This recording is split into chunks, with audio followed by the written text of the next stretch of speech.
today, a little bit of upper extremity discussion. Sometimes that's a little bit less known or well known to us than maybe the knee, which we're always familiar with. But so the elbow, I just want to describe some concepts and some injury patterns, and then we can talk in our open session any direction people want to go. But the elbow is a relative. It's funny. It's a simple concept, a little bit of complexity to the shape of it, but mainly it's a hinge, right? So the primary portion of the joint acts as a hinge, and then we have a rotation point for hand position, and that's it. That's kind of what it's supposed to do. That's what it's evolved to do, and we don't really see that elbow do well with weight bearing or impact, but that's how most of our injuries occur. But if we use it as a hinge and a rotation point, it does a really good job.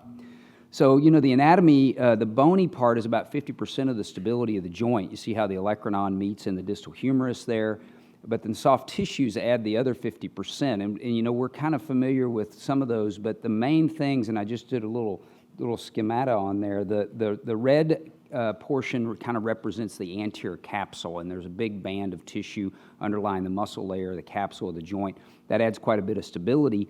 And then in the coronal plane, sort of the medial and lateral stability, the ulnar collateral ligament on the medial side that we're all familiar with, that's actually a complex, and we'll talk about that in a little bit.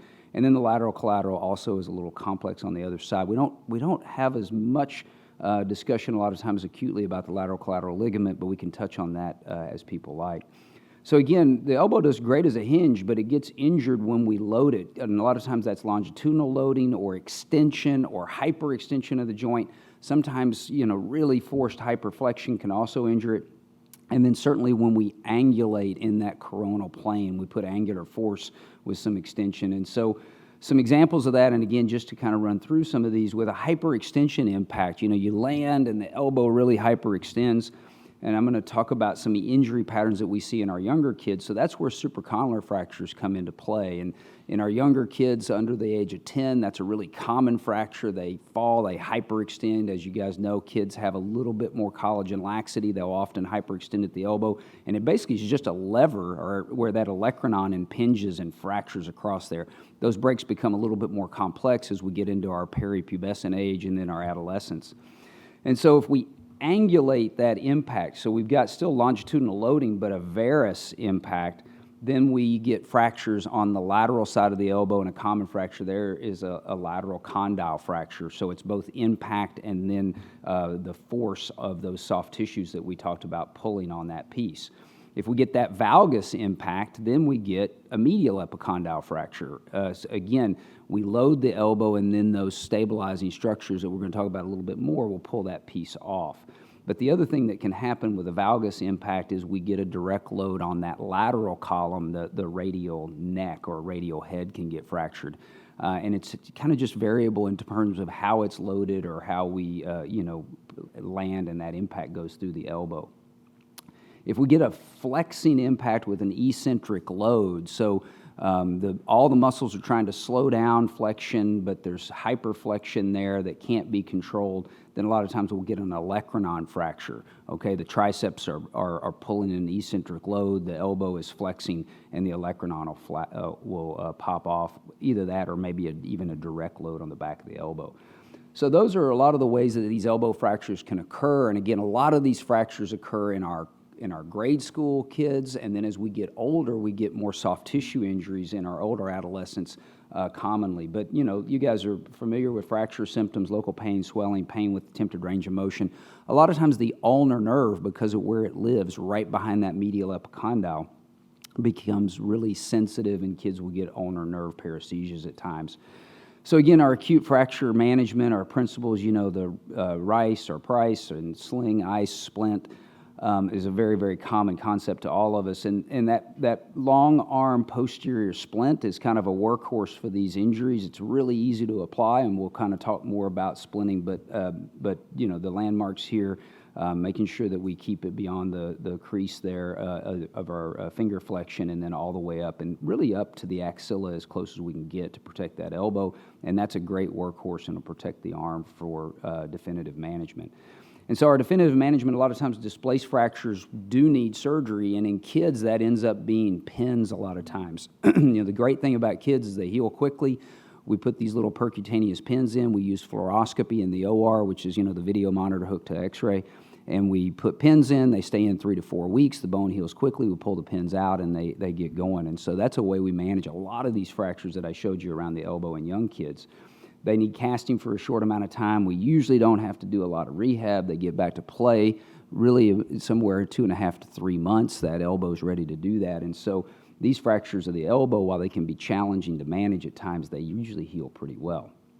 As we get older, and these fractures occur, some of our complex fractures require plates and screws, but I just kind of focused on that medial epicondyle because we're going to talk about that a little bit more. So as kids get a little bit older, they need a little stability a little longer, or these fractures become more complex, and we use screws and plates sometimes. These kids need to move earlier, okay? Our younger kids don't have that stiffness risk. Older kids get a little bit more risk of stiffness, right? The energy, the fracture occurrence was greater. There's more trauma. Also, the collagen's changing as kids get into their sort of pubertal ages, and they can get stiff. So we want to move kids generally pretty quickly when they're in middle school and high school age around the elbow, where in younger kids we keep them casted. So, beyond the fractures, let's talk about a little bit of soft tissue injury. So if we load the elbow, again, kind of more of a variable force and getting into older age kids. So we're past that grade school, kids get a little older, the bone quality changes, and then they load the elbow in some of the same mechanisms, but instead of fractures, we can get ligament injury and dislocation. And so that anterior capsule that we looked at and those collateral ligaments will often fail in a hyperextension mode, but as kids are older, instead of that bone breaking, they may get an elbow dislocation. There are a lot of complex things like the individual laxity of the patient that may predict that. But these elbow dislocations, we classify them in terms of where the lower segment went. Are they posterior or posterior medial or posterior lateral? And so they can be a pretty dramatic injury. I mean, you guys, a lot of you have seen these and managed them. And the elbow deformity is often pretty impressive. You get global swelling, deformity. Sometimes you've got those ulnar nerve or maybe even median nerve paresthesias. And, sometimes it's a little bit difficult to determine whether it's been an elbow fracture or an elbow dislocation. And we can talk about that a little bit more in our small groups. But if you have that deformity, a lot of times an attempted reduction is definitely a reasonable thing in the acute setting. And so a lot of you guys are experts in this, and it'd be great to hear some tricks. But, simple longitudinal traction, just pulling longitudinal traction. And oftentimes the quicker you get to that elbow, the better success you may have before things kind of the muscles start to spasm. But simple longitudinal traction, putting some resistance on the upper arm, pulling on the lower arm, and variable flexion extension may work. The other thing is longitudinal traction and flexion on the forearm, and then a little bit of levering or pushing the forearm as you're pulling it, so that lever and flexion to reduce it. And those are pretty common reduction maneuvers, and again, a lot of times I think it's very, very reasonable to attempt that with a deformed elbow that's happened in an acute setting. And most of those fractures that we talked about, you're not gonna, if it's a suspected elbow dislocation but could be a fracture, again, longitudinal traction is not only safe, but it's also kind of helpful for a lot of displaced fractures around the elbow. So a little attempt at longitudinal traction, see if a reduction occurs. If you don't get a reduction, getting into that splint or a big bulky soft wrap in ice is a very reasonable thing. So again, sling, ice, possible splinting for the elbow dislocation. They rarely require surgery. So in kids, we want to get them moving relatively soon. And again, that's kind of age-related. The younger kids may need mobilization for a little bit longer, but immobilization for a little longer because their collagen laxity is a little bit greater, and we're not going to have the stiffness risk as much in young kids. But as we get into this adolescent age where elbow dislocations occur, we generally want to move them relatively quickly. And again, surgery rarely needed in kids. We get them progressive arm strengthening, some protective strength return, and full play is a little bit variable depending upon the extent of soft tissue injury, but relatively quickly. And elbow outcomes are really good. We don't have great research for elbow dislocations because a lot of them, they don't come back to us that much because they do pretty well in the early going and then they disappear. So like a lot of things, some of our more routine injuries or things that we think do really well probably do, but we have our level of evidence to tell you about exactly how they do is poor because kids don't come back. But, you know, a little bit of loss of motion is not uncommon, but the younger kids are, the less likely they are to lose motion. So the little bit of that extension is primarily what we see lost, but sometimes you can get rotational loss. But again, some of these series that have looked at operative treatment, unless there's something stuck in the joint, like a nerve or a piece of bone, then surgery is rarely indicated and rarely benefits adolescents. So adults may have more symptoms, and so again, that concept, the older you are, a little bit more stiffness, a little bit more trauma that it took to put that joint out. And so adults, and as we get older, we may have more residual symptoms. But again, in both groups, stiffness is really our risk, not recurrent instability. It's really uncommon for repetitive dislocations. If you have that, it's more of a collagen laxity, kind of that real end of the bell curve laxity population. But most of these, it's not a recurrent instability problem. So once the protective strength is returned and motion's returned, you can get them going. So I want to focus a little bit on the medial elbow. Again, these fracture concepts and the way the elbow is loaded, I think, are important things to think about in elbow dislocations. But the medial elbow is what a lot of us see when we see the elbow in sports. And, you know, a lot of times that's in this country, it's baseball and gymnastics a lot of times loading that elbow. In other countries, there are other valgus loading things. Sometimes we see this even in lacrosse and other things where stick sports where there can be a valgus load. But so this is what happens. You know, you get a medial stretch, you get lateral compression, that valgus stress stretches or injures those structures that we talked about. And so this is the area we're going to focus on, that medial side of the elbow.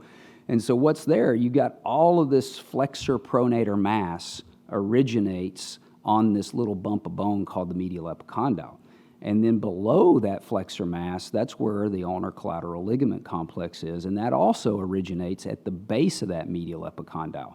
So this is kind of high-dollar real estate. There's a lot going on, and in kids, there's a growth plate there, right? The medial epicondyle is an apophysis. There's a little growth plate there, and so that can be a little bit of a weak link. So we've got all of these structures, these muscles that are there, the ulnar nerves there. So again, the orange, you got the muscles pulling down. The red, you've got that ulnar collateral ligament in the next layer, and it's all attached to this little outrigger of bone that's got a little soft growth plate between there. So it can be a really kind of a tenuous situation for kids in valgus activities. The dynamic stabilizers are there with the muscles, and then you've got the static restraint. So that concept of muscles slowing down a force, eccentric loading slowing down a force, and then the ligament as the static restraint. The ligament can't do its job without the muscle work, and that's kind of the concept with baseball medial elbow injuries that you guys are so aware of. So again, the flexor mass is decelerating and providing those eccentric resisting forces, but if they get overloaded acutely, then you get a displaced epicondyle fracture. So this can happen in a fall or a valgus overload with throwing or weight bearing. And if you kind of fatigue those muscles, so the muscles aren't able to protect the deep structure, the muscles are overwhelmed a little bit by repetitive activity, they get fatigued, they can't slow the elbow down enough, then that static restraint gets overloaded. It can't do the job on its own, and then the UCL will fail, either with an avulsion in kids. You see in that MRI in the bottom right, you get a little avulsion of the inferior aspect of that attachment point of the apophysis, or the ligament can tear in the middle. And so even though these can be acute events, there's a sudden pop. There's often a kind of a silent prelude, like in baseball players, you know, loss of velocity, loss of control, they've got a little loss of elbow extension that they haven't noticed or haven't told anybody about. So those are the things that we try to look for, right, and that you guys try to look for. Or medial pain after throwing and with throwing. So there's a prelude to that acute event. And with gymnastics, it's often, you know, pain with those tumbling activities, maybe evening pain, deteriorating form, loss of extension, and then a pop. And in both of these populations, as you guys know, they don't tell us about any of this stuff, right? They kind of keep going until it happens. So it is an acute event, but there's often a prelude that we can find. And so again, if you can get those kids and talk to them about it, you'll hear, man, I changed my workout, I'm doing more. Man, I started playing catcher in addition to playing pitcher. I'm going from level 7 to level 8. I'm training more hours in the gymnastics world. And then they'll talk about having a little bit of a dead arm or heaviness and tingling, and that's that flexor mass wearing out and getting tired. They may have nighttime pain or swelling or sometimes ulnar nerve symptoms, that numbness. And so that medial epicondyle fracture that can occur with that acute event, it's 10% of all the elbow fractures we see. Again, that peripubescent age. So we see a lot of injuries in kids around apophyseal structures. When they've hit a growth spurt, they get a long lever, but the muscles and the other static restraints have not matured enough to keep up with that new long lever arm that these kids are testing out. And we see that around the knee with things like Osgood-Schlatters and other things, kind of these apophyseal conditions. So again, a lot of times it can happen either in isolation or with an elbow dislocation, falls, valgus events, and it displaces distally and anteriorly. Now the medial epicondyle is one of those little pieces of real estate in orthopedics that we have lots of discussion about and how to treat it and what to do with it, and it's not necessarily settled. It's kind of like the ACL, it's a little bitty piece of real estate, but boy, we talk about it a lot, and there's a lot of research and a lot of surgery and a lot of things that go into it. But in general, if it's not displaced, we don't necessarily have to treat it surgically. If it's sitting there, all that muscle attachment, all that ligament attachment, it's going to heal and it's going to do well. But if it displaces, if it moves distally and anteriorly, then those attachment points are no longer in their normal position. Now, what I want you to remember is the elbow is primarily a hinge, and it moves our hand. And so if that's what you're going to do with your elbow, it's okay if those attachment points aren't in a perfect position, or maybe they're not even firmly attached. And so non-operative treatment of even displaced medial epicondyles, you can do well throughout life using your elbow as a hinge. But if you are a 10, a 12, a 14-year-old who wants to use your elbow for weight-bearing or valgus events, is not going to do very well. And so historically, hey, they're just fine, they're a kid, it's just a little break around the elbow, don't treat it. And so kids have done well, but it's a little bit of selection bias because they've done well doing other things besides those events that they might want to do. So we're pretty aggressive with medial epicondyle fractures, but again, there's a lot of discussion about that. So if we fix them, we want to move them quickly. Again, we can lose extension. That's a big risk. We splint them for a short amount of time, then get them going. We, again, get on shoulder work because a lot of these kids have shoulder pathology, get elbow work, and then back to play. So the outcomes, again, we need better evidence on who needs to be fixed. Again, we are pretty aggressive because we have selection bias. The kids we see are athletes. That's why they got the injury, so we tend to try to put those structures back. But again, we need better surgical outcome evidence. Again, non-operative can do well because your hinge is still going to work, as well as the palm up, palm down. So if you have an elbow dislocation with a medial epicondyle fracture, that certainly portends a worse outcome. So if you don't pop the whole thing off, okay, so the muscles have gotten fatigued, they didn't pull the whole thing off, or your acute event is more of an injury to the static restraint, then you get an ulnar collateral ligament injury. And again, a lot of times in our populations, it's more of a repetitive event. The muscles have been fatigued, and the ligament then gets overloaded. So it's that anterior band of the UCL that's really the stabilizer for the kind of sports we've been talking about. And so when we look at that, when we have a suspected injury, they have all those symptoms we talked about. Sometimes with an x-ray that in our kids, again, our peripubescent age or our even prepubescent age, they peel off a little piece of bone. And so we see that sometimes. But once kids get to be 12 and over, usually the UCL is injured in its substance and the x-rays are normal. So dynamically evaluating that, stress views on x-ray, not as helpful, but ultrasound, really a lot of promise with ultrasound. It's a musculoskeletal ultrasound, very evolving topic. We have an incredible resource here with Dr. Jacob Jones and our radiology team using ultrasound to look at laxity of this ligament. But the MRI with dye in the joint is the gold standard to look at that ulnar collateral ligament because it's a hard structure to see sometimes. It's an undersurface tear a lot of times, and so we put dye in the joint to look for that. From physical exam findings, all we're doing is trying to stress the elbow. And this is really a difficult diagnosis. I mean, you guys hear all the time about major league pitchers and what did they do, and their arm fatigue, and it's a flexor strain and all this. It's because even with the best imaging and things, it's a clinical diagnosis. You have to finally ultimately decide that ligament's not doing its job. And because the elbow has that lateral column of restraint, when we put valgus on it, it's not like the knee where when that ligament tears, you can really feel a big movement. You just can't feel it that much. So you're judging symptoms with this valgus stress. And we'll talk about these things a little bit more this afternoon in our exam session. So evolving and unclear indications for these little avulsions. And so what I mean is we don't know exactly how the best way to treat when the ligament peels off at a young age. We think a lot of these can heal with a cast, and we'll put these kids in a cast, and we see these little things heal a lot. So we'll immobilize them for 4 to 6 weeks, then we go to an elbow brace. Again, we can get these things to heal in some of our kids. Sometimes they don't. We're trying to study when that is. Shoulder girdle rehab, and then back to throwing. If we get a UCL ligament injury, so it's not an avulsion, we again try to treat them non-operatively. We'll brace them for a while, we'll consider anti-inflammatory, sometimes biologic injections under ultrasound guidance. All of these are evolving questions and research on what we can get to heal in the ulnar collateral ligament itself. But a lot of times, as you guys know from our older athletes, surgery ends up being the treatment for ulnar collateral ligament injuries.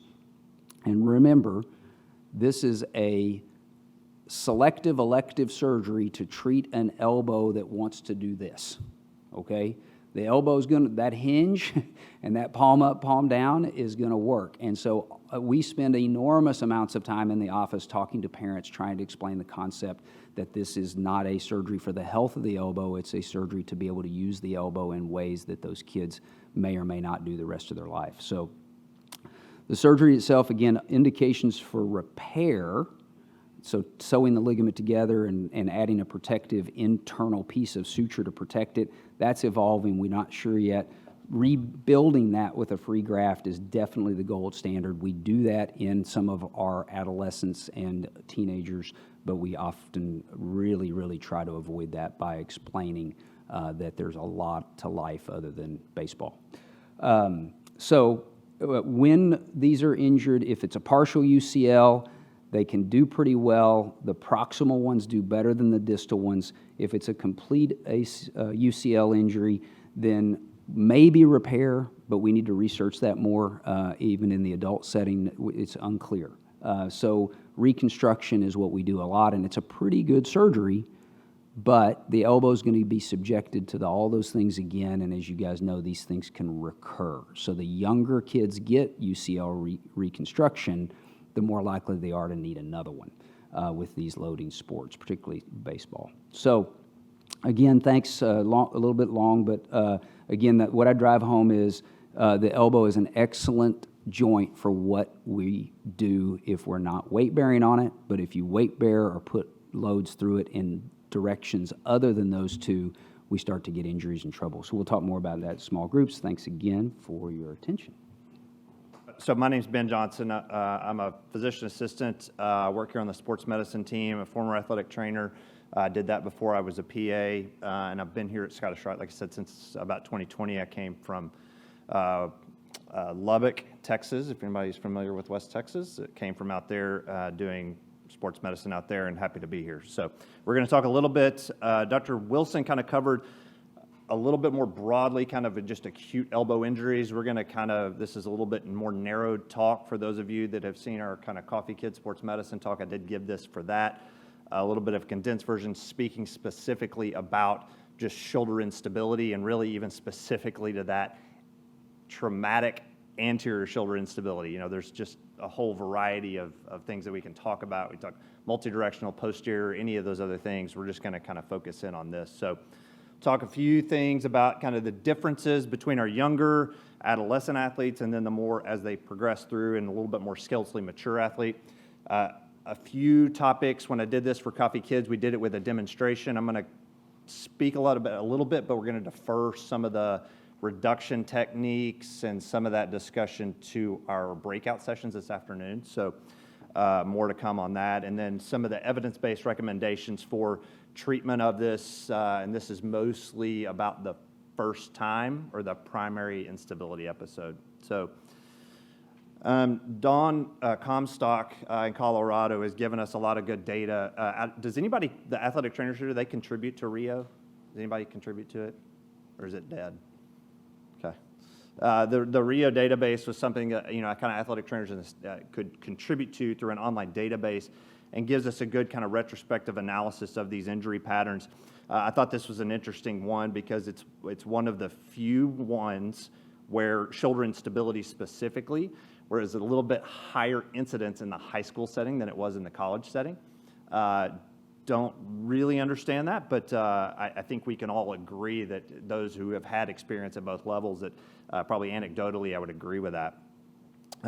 This is another kind of Canadian study. This is all something we understand, that when we're discussing this, we know that there's this increasing incidence of shoulder instability that occurs. We can see it as young as 9, 10, 11, 12, but then there's just this increasing incidence up to in the early 20s. So this is a problem that we see in adolescents through the teenage years and up even into young adults. And then in the British Journal of Sports Medicine, they tell us, and these are all studies, so when I reference a lot of these are things that I give to the athletes that we're treating, to the parents, to say, this is the stuff that I'm using to build a case for non-operative management or surgical treatment, just as a process of informed consent for treatment, that these kids between 14 and 18 are 24 more times likely to have a recurrent dislocation when they experience it. So all of these things are important in the discussion. So we see it in the British Journal of Sports Medicine. We see it in Canada. We see it so we see it all across, and we're all dealing with the same things. So I think it's important that we kind of talk a little bit more about it. So these are two cases that we'll just kind of reference and understand that both of these kiddos may have had a primary dislocation, and they may carry the same ICD-10 code, but they're many times very different. The 13-year-old plays multiple sports. He dislocates his shoulder, on a ski trip with his family. And then the 17-year-old linebacker who dislocates it, during the course of a football season. I think you'll see both of these, depending on your setting. You may only see one, you may only see the other, but these cases are definitely out there, and they're very prevalent. And we'll talk about some of the differences, despite them having the same diagnosis, that they many times are treated much differently. We talk a lot about, the old soul of a kid, that's very young but acts like an older kid. And then we also have the old souls that are truly old souls but still act like children. We always have to understand and keep reminding ourselves that kids are not just little versions of adults, that their presentation, their injury patterns, their management is very different. How are they different? This is kind of going back, and this is an X-ray of a young shoulder. So we have 3 ossification centers that start to develop around age 5 to 7, including the humeral head and then the tuberosities of the shoulder, and these will fuse and join kind of the proximal humeral metaphysis, and then you can see the proximal humeral physis that's formed there. Depending on when these injuries may occur and their instability pattern happens, we may see different things. Once the proximal humeral physis is closed, so in a female between 15, 16 years of age, and then in a male 17, 18 years of age, once that physis is closed, it's kind of off the list of differentials that could be, you're unlikely to have a fracture through the physis if it's closed, okay? But when it's open, so in the 10 or 11-year-old, we have to keep that in our differential, that could this be a proximal humeral physeal fracture, not a shoulder dislocation. So we always have to keep those things in mind. So it's important to understand and keep a strong understanding of our anatomy and where they are in the lifespan. These kids are not adults. Their anatomy is different, okay? As they are developing, we know, Dr. Wilson referenced it, I'm going to reference it again, that their tissue types, their collagen is different. I'll reference it again on this next slide, but they have an increase in capsular elasticity, okay? The actual capsular insertion on the glenoid is a little bit more lateral in these kids as they're going through the development, and before relative to where it's going to be once they reach complete skeletal maturity, right there on the edge of the glenoid. And what that means is when it's a little bit more relatively laterally, that this anterior-inferior recess is a little bit less, it has a little bit less volume, so it's a little bit smaller. And like we referenced, that the physeal strength, okay, that's many times, we talk about this, you know, talk about the medial epicondyle, you talk about all these things, that the physis many times the weak link in the chain, okay, that the capsule and the labrum may be stronger, okay, than the actual physis, and so we see different injury patterns, okay. As they go from adolescence up to adulthood, we see this, and this is a normal change in every single kid, that this transition from more type 3 collagen, super stretchy, you know, elastic stuff to the type 1 collagen that happens. And then there's varying degrees that we see kind of once they reach that, you know, adulthood. All kids are super stretchy, right? They're all loose. They all can touch their toes. And then as we transition through life, some of them will continue to maintain that flexibility, and some of them will really tighten up. This is important to understand. We're trying to predict this a little bit, but that has implications on how we treat an adolescent that is super stretchy and flexible. Even when they have capsulolabral injuries, we may be able to fix that. We can't fix or change their collagen type or their elasticity. So these are all things that have implications on our treatment, our rehabilitation, and our expectations for their recovery. We know, again, we're talking kind of hammering this, that their injury patterns are different. We know that young kids and adolescents, we see different injuries. It's even possible for younger kids and adolescents to have anterior shoulder instability or dislocations and not see the pathognomonic things that we normally see, okay? We talk about when a shoulder dislocation, we think there's things that probably we think are present every time, right? Labral tears or Bankart lesions, and then Hill-Sachs lesions, or that indentation or that osteochondral impaction on the back of the humeral head.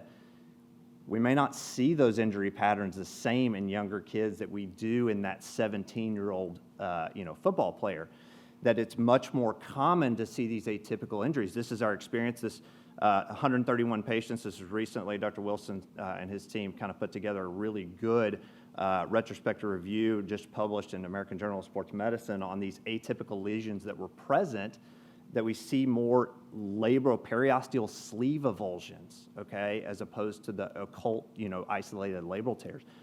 If you're familiar with the term a haggle, we say haggle or reverse haggle, but a humeral avulsion of the glenohumeral ligament. So our capsule is attached on both sides, right? It's attached on the glenoid, but that recess also comes over and attaches on the humerus. Well, they can strip the glenohumeral ligament off of the humeral side, okay? And we see that much more commonly in the younger patient than we do in the mature.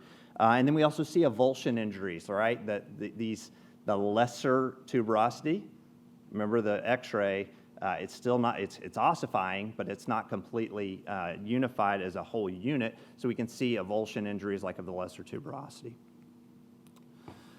So that's just kind of some background. So on-field and acute management, who here is comfortable managing shoulder dislocations in the acute setting? Kid goes down on the field. Yeah, okay. So hopefully that number will increase as we kind of progress through the day. This is something everybody will see at some point in their career, regardless of whether you're in a PT office and you're a PT A.T.C. that is going to cover contract, you are a high school athletic trainer, you're a PA in the office setting, you are going to come across all of these things. So we might as well get good at it and understand it so we can be somewhat comfortable. So we'll use this kiddo as our kind of case study. 17-year-old male, he's your linebacker at your high school, and goes down and sustains his first time glenohumeral dislocation. I'll talk about my approach, that when we get to this kid, and I guess the game setting and the practice setting and kind of how you get to them may look a little bit different, but we're obviously performing our brief history. These kids are usually pretty good at telling us what's going on, right? My shoulder's out, either because it's happened before, okay, or they can sense it, right? They can feel it. They'll tell you what's going on. We're going to perform our initial assessment in regards to the sport-specific considerations. Obviously, shoulder pads in the football setting kind of change this. Sometimes our inspection has to be with our hands, right? We can't see it. We can't do it. All we can do is feel it. So we're going to confirm that. do recommend, a brief neurovascular exam it's extremely important before we kind of do anything. One, to document kind of other associated injuries. Two, to protect yourself, okay? If they don't have a neuropraxia, if they don't have, distal pulses, if you don't check it and then you reduce it and then you check it, was it not there, or did you do something, now it's not? So it's also to protect you. So developing a good kind of routine for a good, brief, but thorough neurovascular exam before. So who's going to reduce it? Probably depends on the setting, right? Because if the kid goes down, athletic trainers may be inside, maybe they're not there, and the coach sees it, is he going to reduce it? Probably not, probably shouldn't, okay? If we're all together, hanging out, and I'm with Dr. Wilson, and somebody dislocates their shoulder, I'm probably going to tap him, okay? It needs to be, he's it. Yeah, that's exactly right. So it all should be, commiserate with experience and confidence and all of these things. So, but many times, you athletic trainers, you PTs, you are the most qualified to kind of take care of this and kind of help this. So we need to understand that this is something we're going to see, and we need to be confident to step in and help. When they asked me to give this talk, I was like, boy, this is a really touchy subject, because it's like, it's a very gray area. I know this as an athletic trainer because I've stood on the sideline and I was not comfortable. When they said, well, this shoulder's dislocated, it's like, are you supposed to put it back in? Maybe, yeah, I think so. So there was actually a consensus statement between AOSSM and AOS a couple of years ago that their consensus was a lack of consensus. It wasn't super helpful. All they did was basically defer to the individual states and their practice act to say, y'all do what you think's best, right? We know, athletic training, this is off topic, I guess, a little bit, but the regulation and what an athletic trainer looks like in individual states, it's all a little bit different. And so it was difficult from their standpoint to make a true consensus. But the NATA has a position statement on all of these, appendicular joint dislocations, goes through every joint, and basically is a little bit gray as well, and says, boy, you athletic trainers and PTs and everybody covering events, you should really work with your team physician to come up with a good plan. I can't speak for everybody, but I know that the team physicians that I've worked with, the teams that I've covered as an athletic trainer, the physicians that I have had covering with me, almost across the board have been advocates for saying, let's learn about it, let's talk about it, but we really want you to be comfortable to help make, a good decision for the kid and try to reduce this shoulder, because the best chance we got is right when it happens, okay? So the benefits, we know the benefits of early reduction. We want to relieve the stress on the neurovascular structures. What's the most common neuropraxia from an anterior shoulder dislocation? Anybody? Shout it out.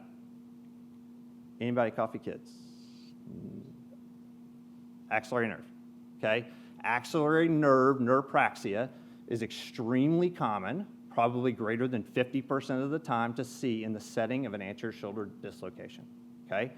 The way we're assessing that, the easiest way to assess that is sensation on the lateral border of the shoulder, okay? That's an easy, quick way to do that. That is not a contraindication to reduction, okay? Distal neuropraxias, we probably need to pause and get a little bit better exam. If they can't feel their hand, if they have an abnormal motor exam, those are a little bit different. But this neuropraxia, this axillary nerve neuropraxia, is not a contraindication, okay, to this. It's probably actually a result of the injury pattern itself, okay? We want to minimize, and from the jump, we've got muscle spasm, right? Their deltoids firing, they're really painful. The longer this goes, okay, even in the most experienced hands, when we get called from the emergency, on call, and we get called and they said, hey, I got a shoulder that I can't get in, it's been out for, They had to be transported, they had to be taken there, maybe 3 hours, 4 hours, who knows? So the best opportunity we got is right there before they start guarding, before they do that, so it's really jump on it. And then not to mention the cost savings. When they've been out 3 or 4 hours, many times talking about a sedation, an ER visit, God forbid, an ambulance bill to get them there, okay? So the cost savings can be pretty substantial. We do have to keep in mind the red flags for reduction, like who do we not want to reduce? We mentioned neurovascular injury. I think axillary nerve neopraxias are very common, like we mentioned. That's not a contraindication in my mind for a reduction attempt. I think distal neuropraxias, loss of pulses, those kind of things, I think that warrants splinting and referral for higher level of care. In the setting of a clavicle fracture, where you suspect maybe they have a shoulder dislocation and a clavicle fracture, or they have a lot of clavicular tenderness, I think that would probably warrant also referral to higher level of care. Probably wouldn't pull on that. There are certain things, floating shoulders, proximal humerus fractures. Having proximal humerus fractures and clavicle fractures, especially in the younger kids, not unheard of. It's a known injury pattern, so it's something we have to be aware of. And then obviously cervical spine injuries, other associated things, these are all direct contraindications for that.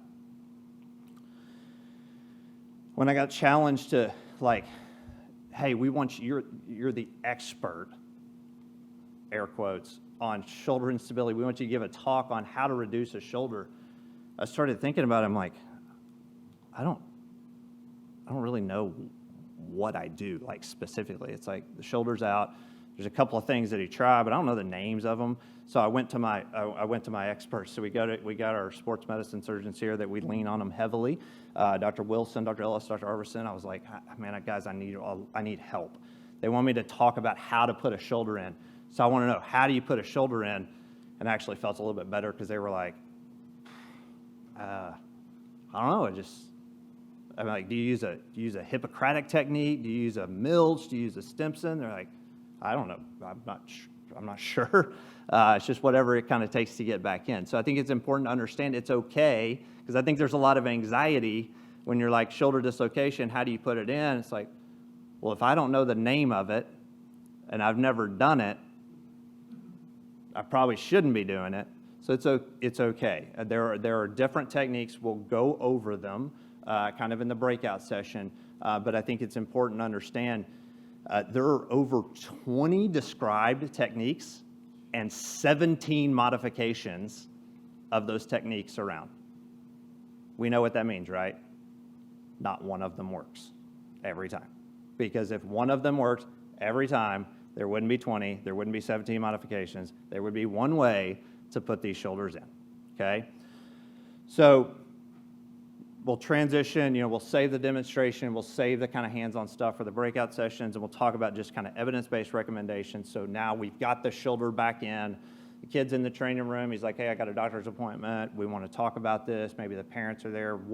What's happening next? How do we treat this?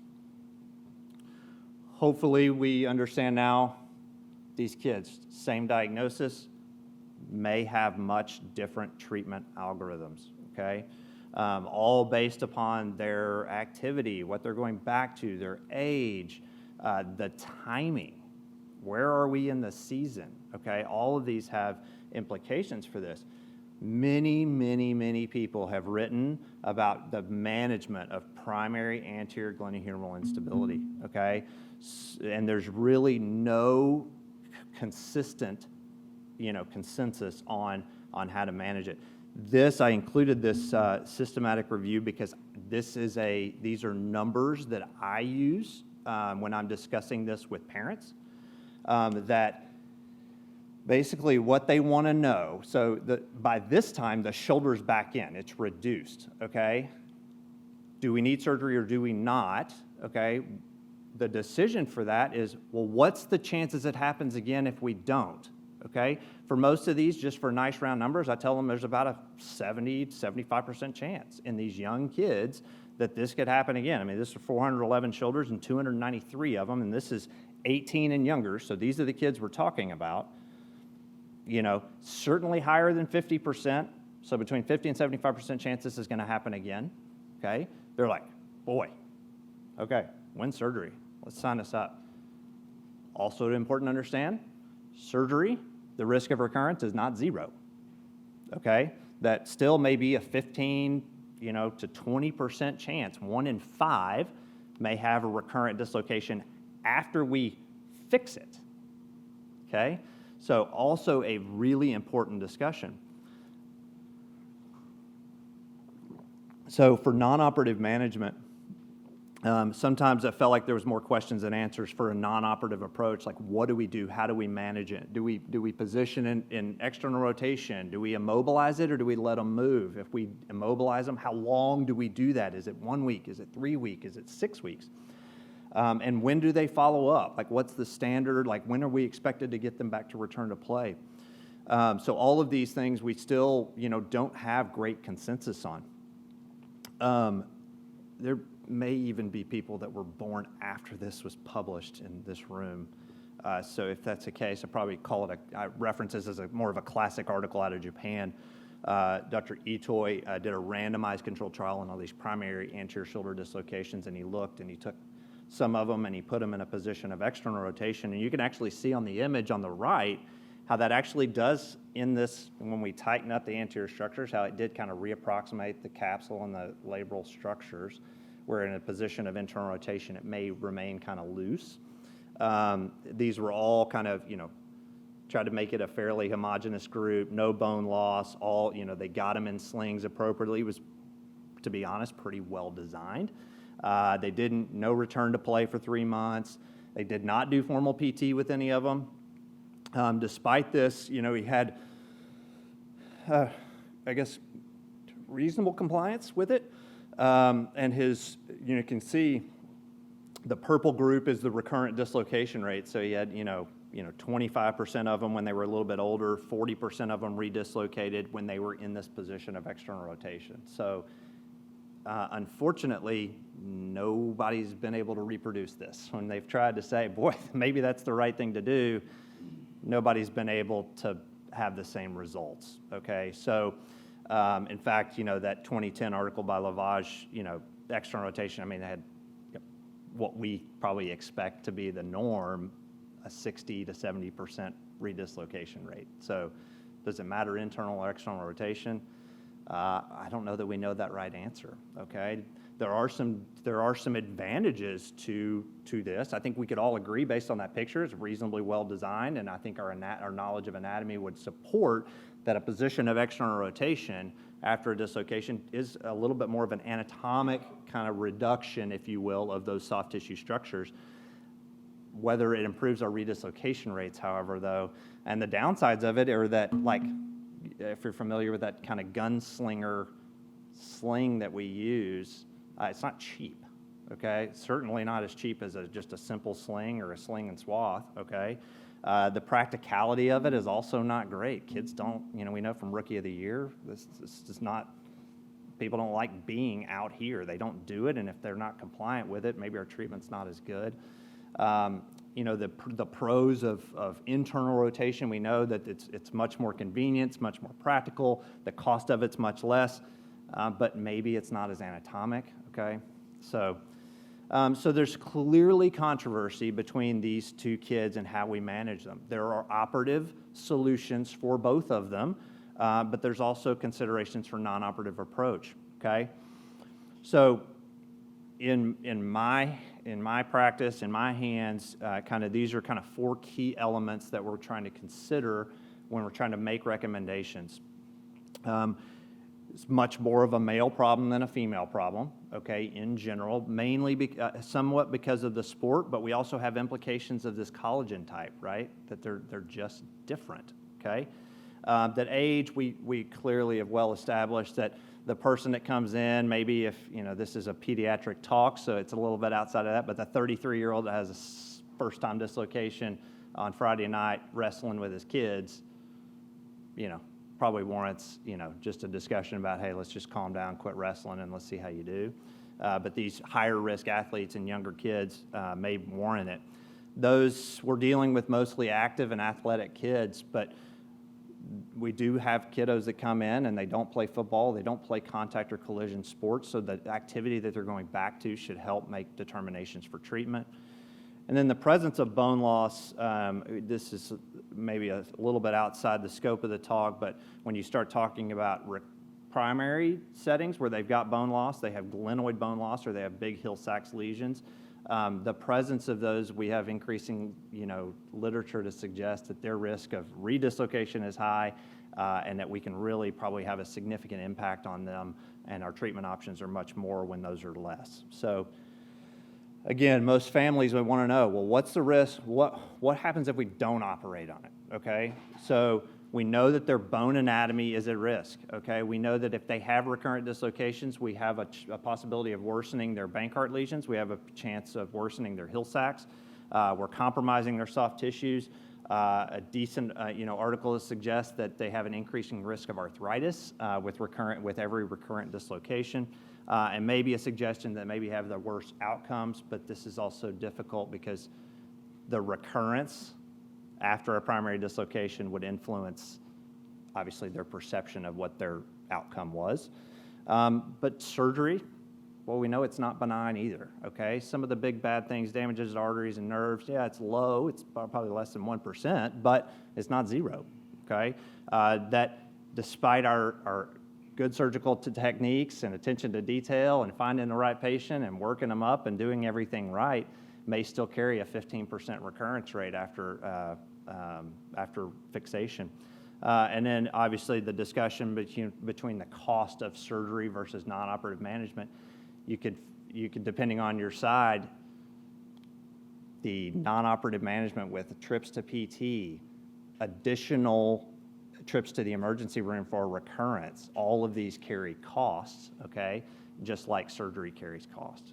So kind of in summary, when we have our first time shoulder dislocation in our pediatric or adolescent patient, most everybody is getting a referral, okay, and we really want to see these people to have this discussion, because this is all taken and is a shared decision-making model with the patients and the families. That I can tell you countless stories of patients with the exact same diagnosis, maybe even same age, but maybe even same sport, and have decided two different things, okay? That we have to be transparent about what our outcomes are. We have to be transparent about what the relative risk is of all of the treatments that we are prescribing. That, if we're electing for more non-operative treatment, there's considerations for the 17-year-old, right? We're coming up, obviously, two-a-days are going to be starting here in 6 weeks. Like, the 17-year-old senior that dislocates his shoulder in the second week of two-a-days, that has a college scholarship on the line, if we tell him to just rest for 8 weeks and let's rehab his shoulder, he's probably going to go get another opinion, to be honest. And I wouldn't blame him. That may be managed different than maybe the freshman that has a dislocation in December. And how do we manage that? So all of these things have to factor into it. And then, that surgical treatments are present. I think one thing that I want to kind of emphasize just as like a take-home point is imaging. I've gotten this question like, do you get an MRI? Do you, obviously we understand the value of x-rays to confirm that the shoulder is reduced and everything, but as far as the management, we've been much more aggressive about getting diagnostic imaging on all of these kids, okay? Because we understand the value of, we know that there's associated injuries, but it's going to help us have that discussion with the family and the patient about what their risk is of future dislocations, because we can get a better idea of bone loss. And then also in those young kids, we know they have those atypical injury patterns, and those diagnostic imaging can help us kind of identify those, because many times their treatment algorithm is different. So that's all I got. Thank you.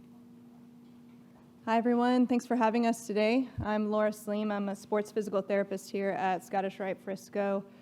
Today, I'm going to be speaking to you about upper extremity acute injury rehab. Some of the objectives I have today are to discuss the considerations in rehabilitating the shoulder and elbow injuries in the adolescent or immature athlete, Also, we're going to discuss acute treatments in the accordance with symptom management and time-based healing guidelines for the athlete. And finally, we're going to educate on clinical pearls for the treatment of the acute upper extremity injuries. All right, so as sports rehab professionals, we have such a large influence on the population that we treat. And I know you guys are all here to learn more and better yourself, and we really appreciate you being here for that. You're in the best place with some of the brightest minds in sports medicine, and I think the Scottish Rite staff here is amazing, and I hope you take some things home today. So let's get down to it. All right, every time that I can share this graphic, I do. This is the long-term athletic development pyramid established by Value. So, Value states that this framework answers the fundamental question of what needs to be done at each stage of human development to give every child the best chance of engaging in lifelong health-enhancing physical activity. And for those with a drive, how do we get them there safely over time? So like all things in the rehab world, this is going to be best used as a framework, and it's used as a tool to help your practice. All right, so the foundational strengths of this model focus on, number one, what is known about the stages of human growth and development. Number two, academic and scientific information that regarding enhancing physical activity, particularly for children and youth, and then what effective youth sport coaches have said over time. So if you have a chance to snap this is a good photo. All right, so next, we have a diagram from APTA, and then I just wanted to include this because I wanted to put, it puts a nice visual and refresher for emphasizing proper examination and a guide to the remainder of the care plan. Okay, so it also suggests the checks and the balances that need to occur throughout the process, and it really places heavily the emphasis on the evaluation at every stage. So finally, it suggests that the rehab specialist has the responsibility to understand the diagnosis, the anatomy and physiology of the injury, and then the requirements of the injured area, its appropriate healing constraints, and to navigate the general rehabilitation progress and guidelines. So, but as a sports rehab specialist, we have to know all that, plus how to get the athlete back appropriately to reduce any further injury to them. So, all right, here are the top 5 injuries that we typically see here in sports PT: instability, strains and sprains, fractures, post-operative care, and then peripheral nerve injuries. This is a quite busy slide, I get it, but this is the general acute upper extremity rehab guidelines that we go by. So it's really important that the patient goes through the process. Many protocols are built upon passing the first stage of full range of motion, edema control, and pain prior to the progression. But we know that the timeline depends upon the diagnosis and the medical clearance. Also, age, bone health, diagnosis, past medical history, that will all vary this timeline. And in summary, we need to consider moving from timeline-driven to criteria-driven decisions on progressions once healing constraints are resolved. And I think as PT progressions and protocols have been developed over time, we've done a really good job over not just relying on at 16 weeks, you're doing total knee extensions, but you're doing at 16 weeks, you're looking to progress towards your end stage rehab goals. Okay.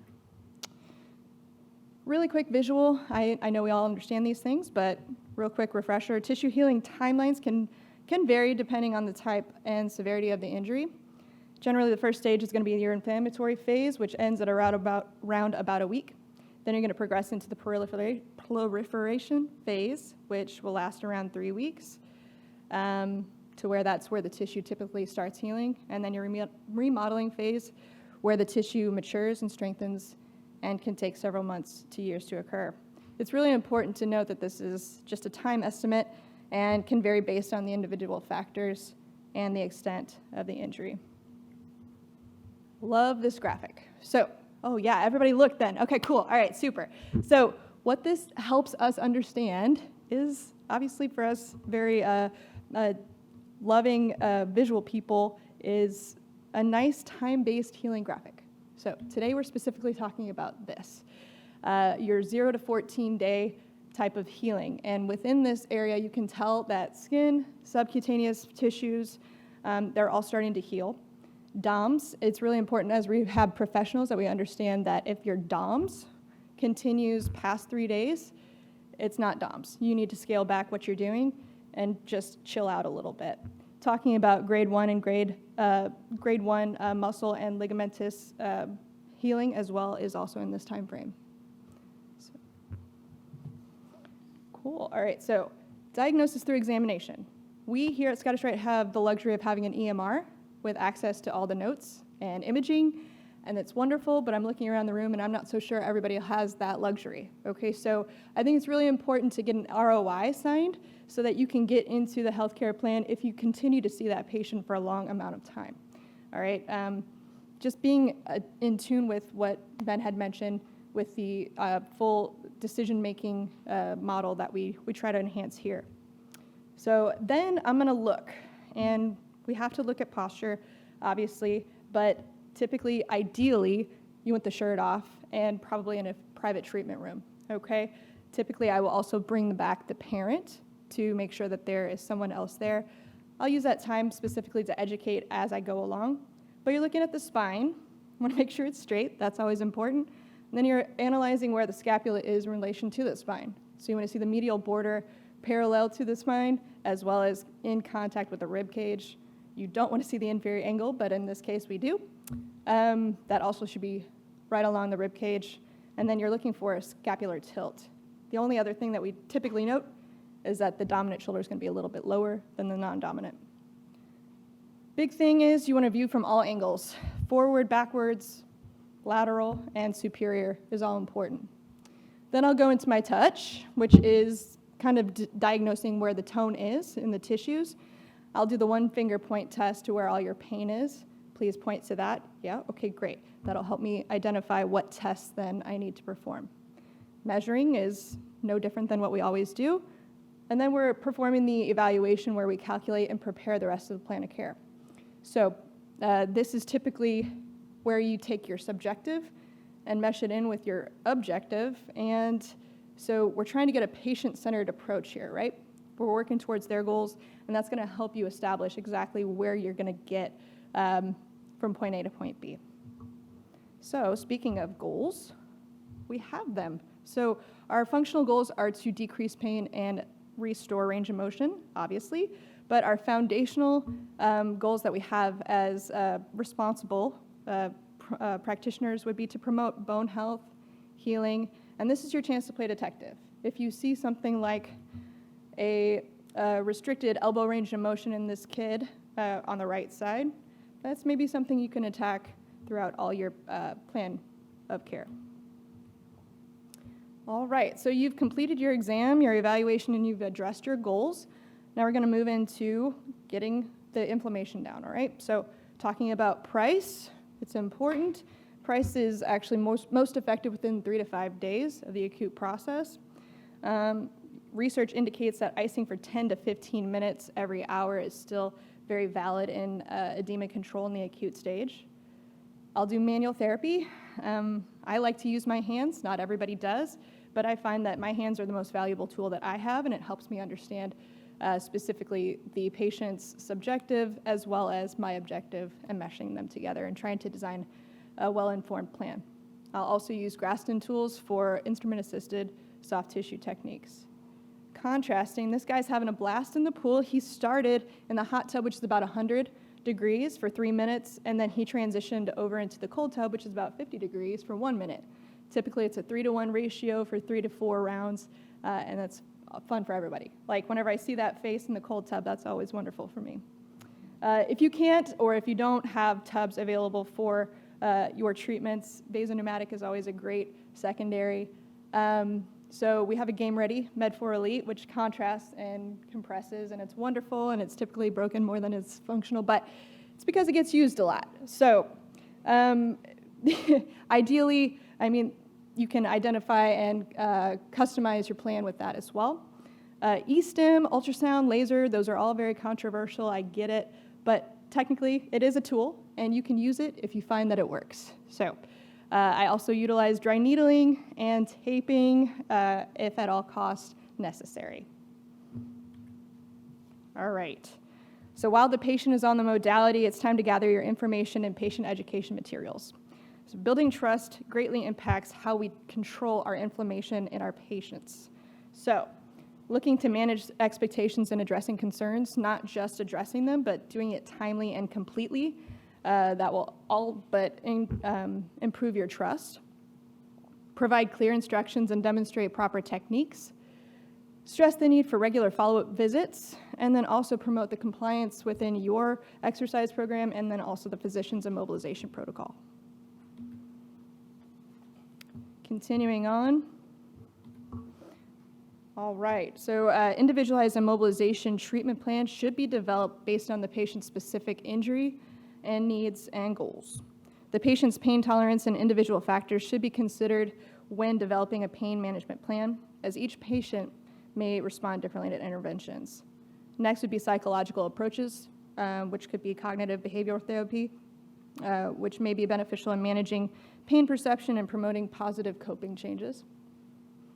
Pain should be regularly assessed. We do it before, during, and after each session, but you want to be making sure that you're using validated scales to monitor progress and address your interventions accordingly. Monitoring for potential complications, such as nerve damage and muscular inhibition. Those can give you some secondary scapular dyskinesis that you don't want, so we try to make that a point of emphasis and make it essential during the pain management phase. Combining multiple interventions and pain management approaches often yield the best outcomes. All right, moving on to interventions. I understand that now A.T.Cs can bill, and I hope you all are, because it's really important. You guys are valued practitioners. So moving on to manual therapy. So APTA is this long-winded definition for it, but you're using your hands to heal people, and you're using your hands to make sure that the patient is progressing appropriately and getting their range of motion back and addressing their impairments. But to do that, we look through passive range of motion, mobilization, contract relax techniques, and then also Graston or instrument-assisted techniques. All right, so Therex. Stiffness is more common in the pediatric elbow than the shoulder, so getting it moving early is always recommended. Range of motion, we're looking at passive range of motion, active assisted range of motion with wall climbs and wand exercises. Always addressing general mobility for gentle stretching, low load, long duration stretches, and then also foam rolling for thoracic and other upper extremity or lower extremity needs. Isometrics are important. Floor to finger strengthening, focusing on endurance, strength, and capacity so that you're not setting the athlete behind. And then also utilizing a thrower's 10 program where you're gonna avoid all the painful exercises. Out of everything, I know we're all busy practitioners, but I just wanna say that form matters, and if you're not available to watch those exercises and make sure that they're done appropriately, you might as well just not have them do it, okay? So, take home message. All right, neuro-re-ed. So, looking at proprioception, that's number one on my list here because it plays a crucial role on trying to re-establish that joint stability. It helps with coordinating movements and providing feedback from motor control.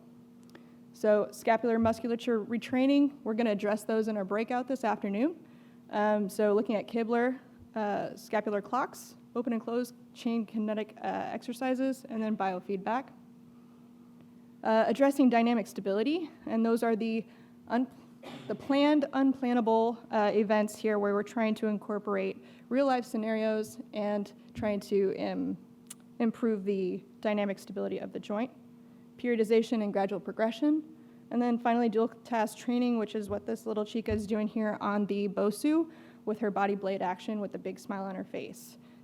Confusing the body and trying to make sure that they can learn from it. All right. So TheraAct is not TheraX. So we're just, in this specific modality, you're addressing functional and activities of daily living. So in the acute phase, we're looking at bathing, dressing, toileting, transfers, and schoolwork. This can include education and modification of activities, not just the intervention itself.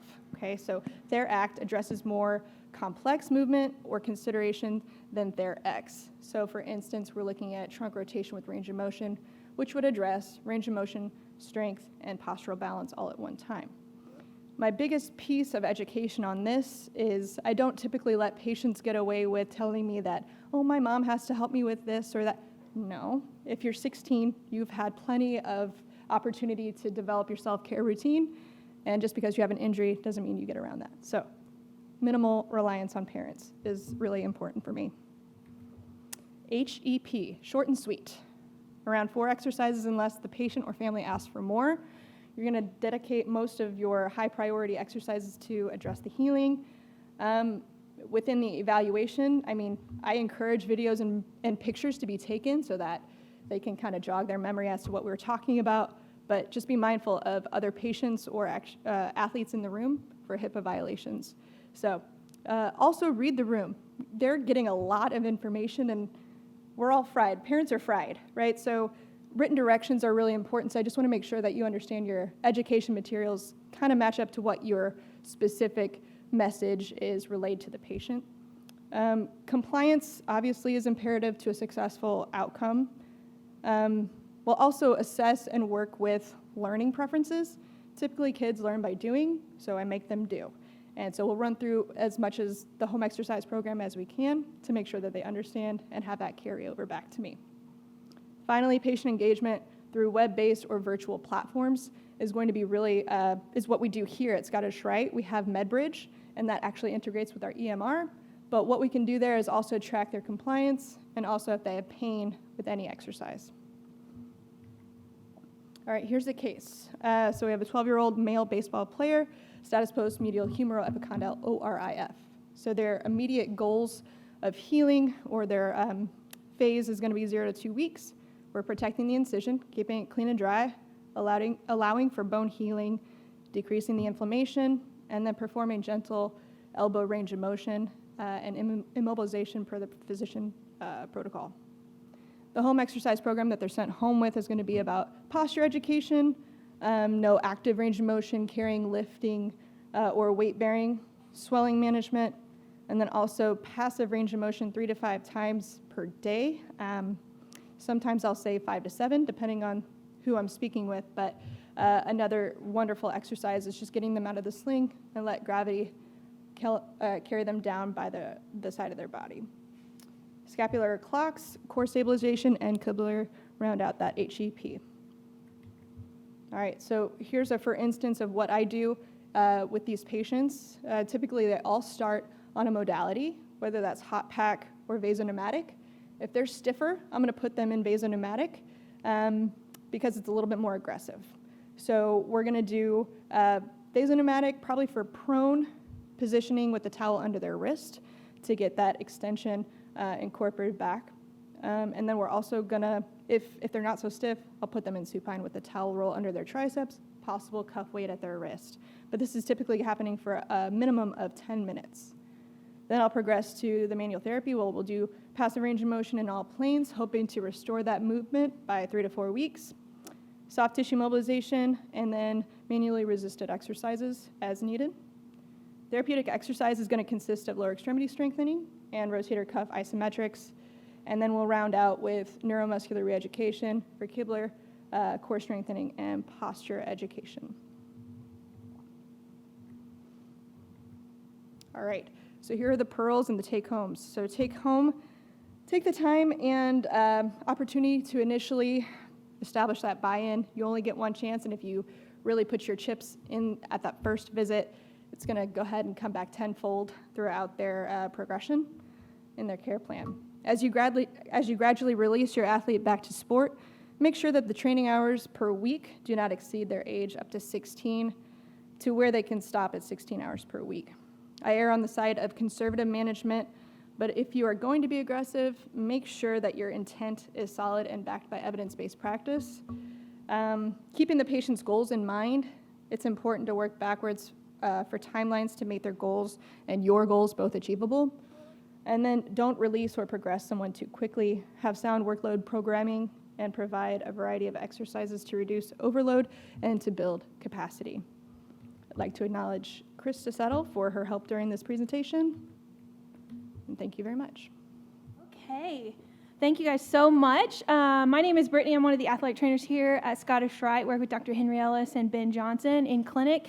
We're going to start kind of a panel discussion time. So we need your help. So if you have any questions about what's been presented, I also want to say kind of we're running right towards our break. So if anybody needs a break, feel free to stand up. Restrooms are right outside. Grab a little bit of food or water. Coffee is still all out there, so feel free. So I'm going to open the floor. Monique is going to help me. She's got a microphone. So if you have a question, we'd love for you just to raise your hand. She'll walk to you, give you that microphone. Tell us who you are and what your question is. So anybody got any questions to get us started?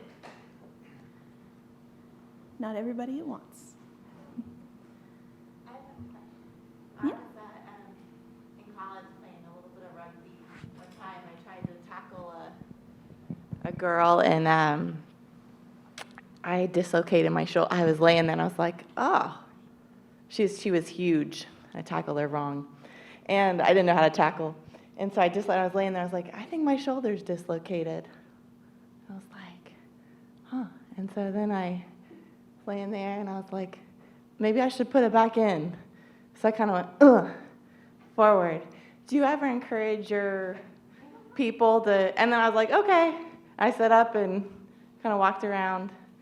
Do you ever encourage your people to kind of, if their athletes are laying there, to maybe help themselves out a little bit? Or is that contraindicated? Good question. Ben? Ben, let's let you answer that one. I don't encourage it, but I don't discourage it, I guess. It is, I would say those with recurrent instability are far more common that they're willing to do it. Usually with first-time dislocations, I find that they're pretty apprehensive and pretty, not very helpful in regards to doing that. So there are self-reduction techniques that are described in those 20 or whatever techniques, utilizing a chair. Dr. Ellis so he had a personal history of shoulder instability, dislocated his shoulder some crazy amount of times, and he actually, was encouraging us to say, boy, you PTs, A.T.s, y'all please get comfortable because you never know the setting. He actually had an instability episode. His shoulder was out. He was with a PT and an A.T. who neither one were willing. I told him two things. One, you need to find some new PTs and ATs to hang out with.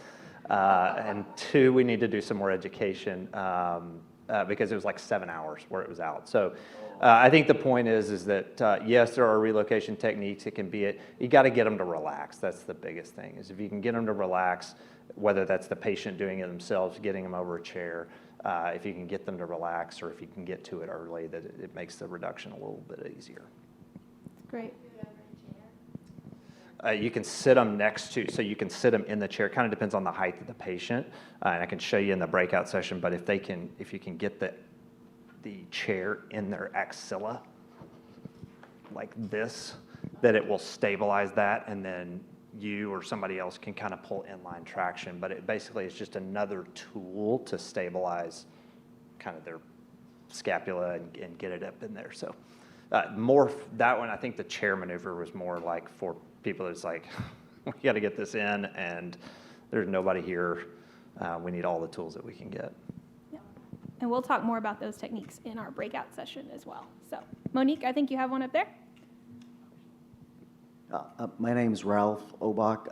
I'm just curious, in your setting, are you able to utilize some of the modern, what's called a Real, which is a virtual reality game that's for rehab activities, that's specifically, it has metrics and, a variety of activities? I'm just curious. So we have an Oculus, we have virtual tools, but right now in our fast-paced environment, what we have is blaze pods. So we're working on reactivity, but no, we haven't really put that into work just yet. Good. I think we have time for one more before we take just a quick break. Looks like we've got it over here. And save your questions for the breakout session. We will also have plenty of time there to chat as well. Hi, my name is Victoria. I'm a PT. Laura, my question's for you. You talked about in your rehab in the acute stages for ORAF using like a hot pack for 10 minutes at the beginning of the session. Like in my clinic, the hot packs don't really get used very much, so can you speak on that a little bit more? Yeah, it's just for tissue relaxation. And it's not a hydrocolate moist heat, it's just a regular dry heat. Typically, it's a large version of that hot pack, and it traverses the elbow joint, and it just allows the tissues to relax a little bit more. These kids come in really guarded, really excited, and very anxious as to what the heck I'm going to be doing to their elbow. So that is something that just allows the relaxation to occur.